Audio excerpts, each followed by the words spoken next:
Chacrinha. A biografia. Parte 1. Naquela tarde ensolarada de 6 de março de 1982, uma grande parada circense chegou à zona sul do Rio de Janeiro. Nela havia de tudo: palhaços, malabaristas, figurantes vestidos como super-heróis, um homem equilibrando-se em pernas de pau e muitas mulheres bonitas. Também havia uma dúzia de motociclistas abrindo caminho para o multicolorido cortejo, e uma banda de música com seus componentes trajando vistosas casacas vermelhas, que executava uma conhecida canção. Abelardo Barbosa está com tudo, e não está prosa em pé, no banco de trás de um dos bugres, que faziam parte do alegre cortejo, vestindo uma casaca de paetês vermelhos, e, na cabeça, uma cartola revestida com material semelhante e plumas amarelas. Estava um senhor de 66 anos, gordo, uma cabeleira crespa e grisalha, que andava em falta com o barbeiro, usando grossos óculos de grau numa armação de aros de acrílico preto. Ele distribuía beijos e sorrisos para o povo, que, nas calçadas, não parava de saudá-lo. Era o soberano maior de toda aquela alegria, o Abelardo Barbosa da canção que a bandinha tocava, o Chacrinha. A caravana parou na Avenida Linneu de Paula Machado, número 1006, endereço do Teatro Fênix. Ali se realizaria a grande celebração do retorno, depois de 10 longos anos, daquele que era chamado de o Papa da Comunicação Brasileira, Rede Globo de televisão. A emissora, tal qual um pai que casa a única filha, não economizou para que fosse oferecido absolutamente tudo do bom e do melhor para a realização da festa, que tinha cada segundo transmitido em tempo real para todo o Brasil. Abelardo desceu do bugre escoltado por seu séquito, sendo conduzido até o interior do teatro. Enquanto isso, lá dentro, o espetáculo já estava montado, aguardando a chegada do astro maior. Havia à disposição do programa 5 câmeras, 4 fixas e uma portátil, uma equipe de 30 pessoas, que abrangia produtores, contra-regras e maquinistas. O cenário criado por Mauro Monteiro era composto por balões de diálogo, como aqueles de histórias em quadrinhos, iluminados por neon em várias cores. No meio do palco havia 2 túneis, o da esquerda, por onde, vindos de seus camarins, passariam os convidados, e o da direita, exclusivo de Chacrinha. Vestindo seus sensuais maiôs, as chacretes, dançarinas e assistentes de palco que, de tão citadas no cotidiano dos brasileiros, tornaram-se verbete de dicionário, dançavam ao som do tema do programa.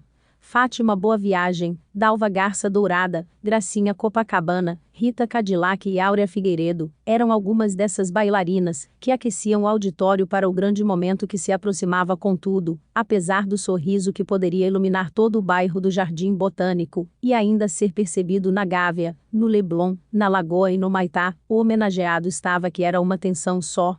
Nos minutos que antecediam sua entrada no palco, Abelardo Chacrinha Barbosa era como uma criança, a caminho do posto de vacinação. Um pouco antes, o jornal Hoje exibira uma entrevista na qual o apresentador revelava esse nervosismo, que, mesmo após décadas comandando auditórios lotados, teimava em não o abandonar. Qualquer programa que começa eu fico nervoso, porque, muito particularmente, eu já fui a todos os médicos, eu sofro de uma cólica emocional. Cólica não passava de um eufemismo, pois, na realidade, do que a barriga do comunicador sofria, mesmo era um verdadeiro maremoto intestinal, que a fazia se revirar sem trégua.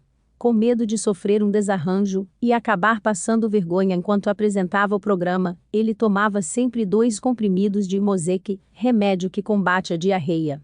Como complemento, por baixo da calça de lamê dourado, que compunha o figurino criado por Marlene Morbeck, ele ainda vestia 3 cuecas, uma invencionice que há um bom tempo havia adotado, como último recurso caso o medicamento não surtisse o efeito esperado. Certa vez, o jornalista Sérgio Porto escreveu em sua coluna no jornal Última Hora, que Chacrinha era vítima de um dos sistemas nervosos mais atuantes, que Deus já instalou na anatomia de uma criatura. Era uma descrição perfeita. Aqueles que trabalhavam com Abelardo Barbosa conheciam como ninguém esse nervosismo, que se tornava ainda mais forte nos momentos que antecediam o início de seus programas.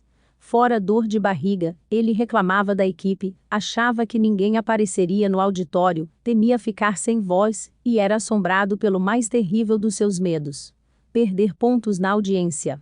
Durante seus desabafos, desfilava um enorme repertório de palavrões, cada um mais cabeludo que o outro. Puta que pariu! Equipe de merda essa que eu tenho. Tá tudo errado, caralho. Durante essas sessões de esporros no atacado e no varejo, era muito difícil acreditar que aquele homem de boca suja fora coroinha na infância e nunca deixara de frequentar a missa aos domingos, sendo devoto de São Paulo, São Judas Tadeu e São Jorge. Nos momentos de calma, ele justificava esses arroubos dizendo: tenho direito de ficar nervoso. Afinal, o homem é um animal histórico e histérico. Naquela tarde de estreia, o pânico de Chacrinha estava multiplicado à quinta potência. Era sua volta à emissora na qual fora líder de audiência. Nos seus tempos de Rede Globo, deixara definitivamente de ser visto apenas como um animador de auditório que fazia maluquices diante das câmeras e apresentava cantores de grande apelo popular, para os quais a crítica especializada torcia o nariz. Com a Hora da Buzina e a Discoteca do Chacrinha, que apresentou na emissora do Jardim Botânico a partir de 1967, foi notado pelos intelectuais, que passaram a considerá-lo um fenômeno da comunicação de massa. Dizendo frases simples, como quem não se comunica, se trumbica, era muito melhor compreendido do que longos tratados sociológicos. Sua bagunça televisiva foi abraçada pelo tropicalismo, que o tinha como fonte de inspiração. Virou até personagem de canção do cantor e compositor Gilberto Gil, um dos cabeças do movimento musical. Entretanto, em 1972, Chacrinha deixou a emissora. E da pior maneira possível, aborrecido. Nesse longo período de afastamento, ele rodou por todas as emissoras existentes. Obteve sucesso, flertou com o fracasso, viveu uma tragédia e foi até preso pela irascível ditadura que governava o país. Mas, de repente, quando menos se esperava, José Bonifácio de Oliveira Sobrinho, o Boni, vice-presidente de operações da Rede Globo, com quem havia ficado estremecido durante a sua saída, o chamou para conversar. Como resultado, foi novamente contratado pela emissora. Seria o dono das tardes de sábado, apresentando durante 2 horas o Cassino do Chacrinha. Sendo assim, esse pavor multiplicado era mais do que justificável. Toda a sua vida dependeria do sucesso daquilo que estava prestes a fazer. Exagero? Não para Abelardo Barbosa, um homem para quem o trabalho era como ar para seu único pulmão. Um pouco antes das 16 horas, Chacrinha deixou o camarim e se dirigiu para o palco. Ele entrou no túnel de paredes vermelhas, que o levaria direto ao palco. Ia caminhando num passo cadenciado e, com sua voz esganiçada, que lembrava o som de uma porta com a dobradiça enferrujada, gritava: alô, é acento circunflexo. Alô, é acento circunflexo. A cada passo, a claridade aumentava. Um cinegrafista o seguia, revelando para milhões de espectadores sintonizados naquele momento na Rede Globo, uma pequena visão do palco em meio a uma nuvem de fumaça vermelha. Misturada ao tema do programa, executado pelo sonoplasta Mi-Boy, ouvia-se a alegre zoada do auditório, ansioso pela chegada do dono da festa. Com os braços abertos, Chacrinha surgiu saudando a todos e sendo ovacionado. A barriga, num milagre que sempre se repetia no momento em que pisava no palco, parou de doer. Sob a luz dos refletores, os fantasmas que o assombravam desapareciam e, como dizia uma das canções de seus programas, era hora da alegria. Mas tudo estava apenas começando. Aquele que era chamado de velho guerreiro ainda tinha uma longa batalha pela frente. Até às 18 horas, a roleta do Cassino do Chacrinha ainda tinha muito que girar até ele saber se seria ou não vencedor. Em Pernambuco, no município de Bom Jardim, ainda no reinado de Dom Pedro II, o fazendeiro Lourenço Ramos da Costa construiu em 1864 um oratório dedicado a São José. Ali, aos domingos, o padre português Antônio Alves da Silva celebrava as missas. Com o passar do tempo, foram surgindo casas ao redor, dando lugar a uma capela, em 1870. Em 6 de junho de 1881, a Lei Provincial número 1565 criou a freguesia de São José de Surubim. O nome da cidade veio do santo para o qual Lourenço Ramos levantou oratório, e de um malogrado boi do rebanho do fazendeiro, chamado Surubim, que acabou devorado por uma onça. Surubim foi crescendo na medida do possível. De vez em quando aparecia no noticiário policial dos jornais da capital. Noticiaram, por exemplo, uma discussão por posse de terras, que terminou com uma das partes esfaqueando a outra. O ataque, em julho de 1912, foi comandado pelo terrível cangaceiro Antônio Silvino, que obrigou os moradores do povoado a lhe entregar dinheiro e objetos de valor. A alegria era na festa de Nossa Senhora das Dores, que começava pela manhã com a missa solene, com toda a cidade comungando, procissão, ladainha e bênção do Santíssimo Sacramento. Quem visitava a cidade, ficava impressionado com o cortejo, que percorria todas as ruas, exibindo os andores de São José, o padroeiro, e o da Mater Dolorosa.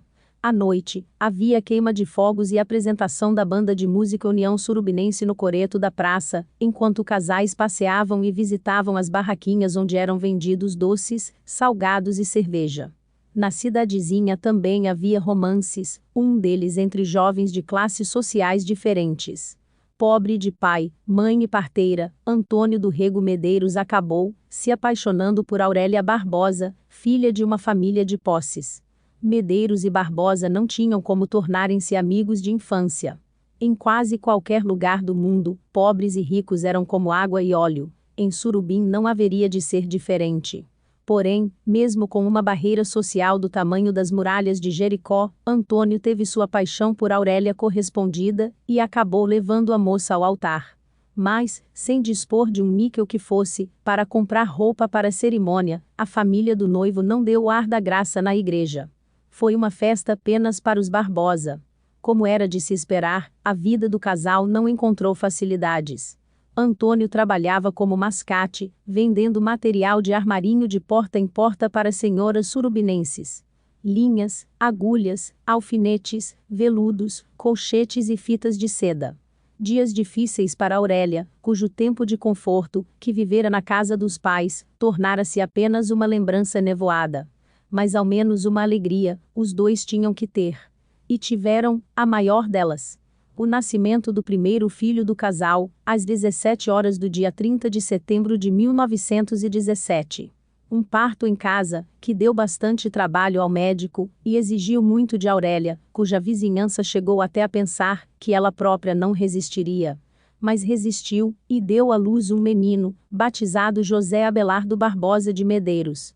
Como a vida em Surubim não dava sinal de que iria melhorar, Antônio Medeiros decidiu tentar a sorte em outra cidade. Pegou Aurélia e o pequeno Abelardo, e partiu rumo a Caruaru.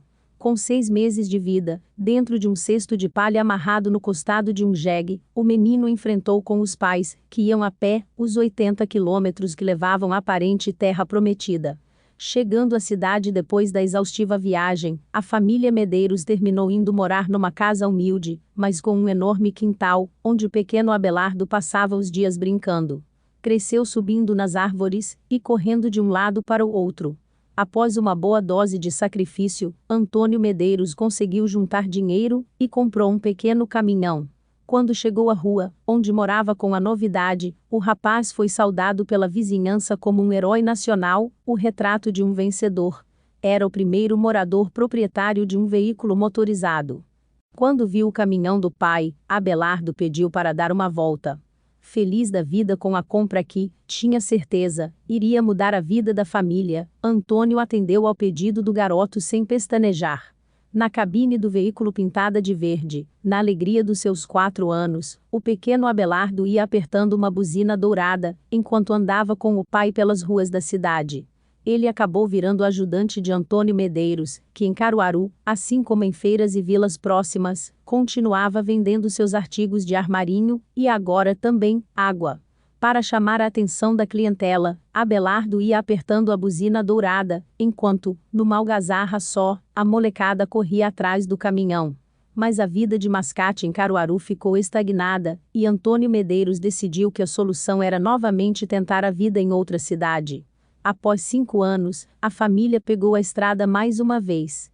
Mas agora, ao menos, era de caminhão, nada de jegue. Foram para Campina Grande, Paraíba, onde havia muitas plantações de algodão, que era vendido para as regiões Sudeste e Sul, e também para fora do país. Em Campina Grande, o algodão ainda era transportado em lombo de burro. Era uma oportunidade tanto para Antônio Medeiros, que, por ter seu caminhãozinho verde, conseguiu ser contratado para transportar a mercadoria até as cidades onde havia estações de trem.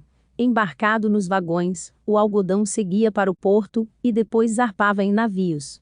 Quando o pai de Aurélia faleceu, deixou para ela uma herança que possibilitou a compra de um sítio, onde os Medeiros foram morar. A família então era um tantinho maior, com a chegada dos filhos Gerson, Gerci e Maria do Socorro. Alfabetizado na cidade, Abelardo se preparava para cursar o ginásio. Estudava quando podia, pois sua prioridade era trabalhar, para ajudar dentro de casa. Enquanto seus amigos se divertiam na pracinha, o garoto fazia caldo de cana e o vendia na feira. Por conta dessa precoce vida de trabalhador, acabou reprovado no exame de admissão. Mas a vida dos Medeiros começou a melhorar. A venda do caldo de cana e dos legumes plantados no quintal da feira rendia um dinheiro razoável a Aurélia. Além disso, o transporte de algodão fez com que Antônio conseguisse comprar 10 caminhões. Abelardo aproveitava a borracha das câmaras velhas dos pneus da frota do pai para fabricar baladeiras. Com seu espírito de pequeno comerciante, pegava esses estilingues e vendia na feira para a molecada caçadora de passarinhos.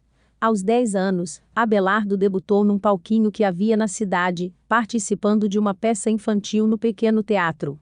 Também trabalhou como divulgador, bilheteiro, diretor, locutor e ator principal. Contou histórias, fez piadas e conseguiu arrancar risos e aplausos do público. Um prodígio. Enquanto o filho revelava seu talento nas artes cênicas, Antônio continuava perseguindo uma vida melhor para a família.